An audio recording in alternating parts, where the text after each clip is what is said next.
should we interact with the police? In the past few weeks near Fredericksburg, there's been at least 2 incidents where someone died after a police and citizen encounter. Neither of these had to happen.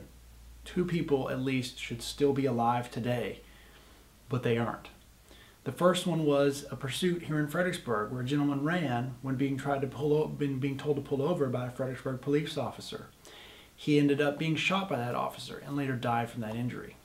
I'm not saying that he should have been shot. The details of that investigation are still forthcoming, but if he hadn't have ran, he probably would be alive today. The second one was Trooper Durmeyer in Richmond, who was recently killed at a bus station while interacting with a citizen during a training exercise. The details of that investigation will be forthcoming, I'm sure.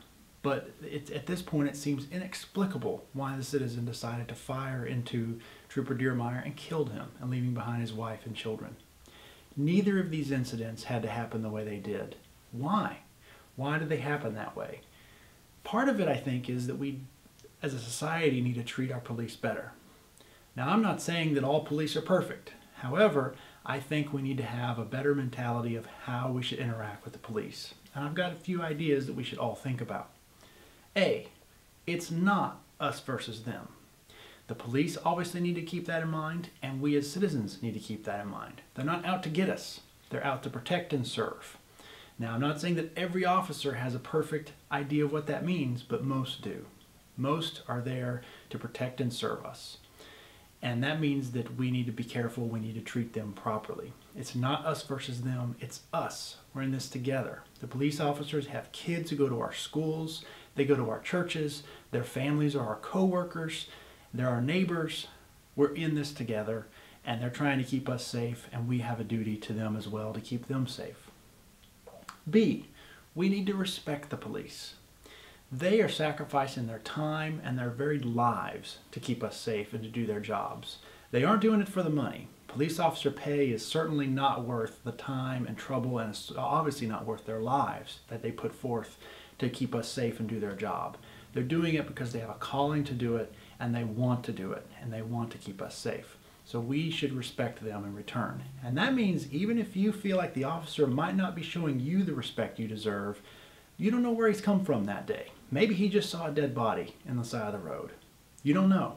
Maybe he's having a really rough day, and you're unfortunately the next person he has to interact with, and he's just not able to show you the amount of respect that you deserve.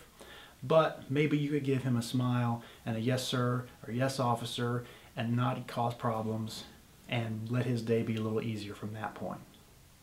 And then finally, you'll note in my videos, I never encourage people disrespecting the police or exercising their rights in a way that would endanger the police. Yes, we should exercise our rights. There are limits on what the police can do and what we can have to do as citizens.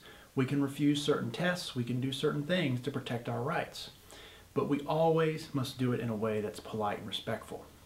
That's imperative. The police deserve that. They deserve us to be polite and respectful, to not make their jobs more difficult. Now, that doesn't mean you have to roll over and give them everything they want or consent to searches or any of the number of things that I talk about on my videos. But that does mean that we shouldn't do it in a disrespectful way, and especially it doesn't mean that we should do it in a way that would endanger the lives of a police officer. They deserve our respect, they deserve our admiration, and they deserve our support. And more importantly, there's no reason that either of these people had to die. The citizen did not need to die here in Fredericksburg. The police officer, Trooper Durmeyer, did not need to die in Richmond. These deaths were both preventable if people would interact with the police in a little more consistent and respectful way. What do you think? I'm not trying to lecture everyone, I'm trying to put forth my thoughts, and I'd love to know what your thoughts are on this topic.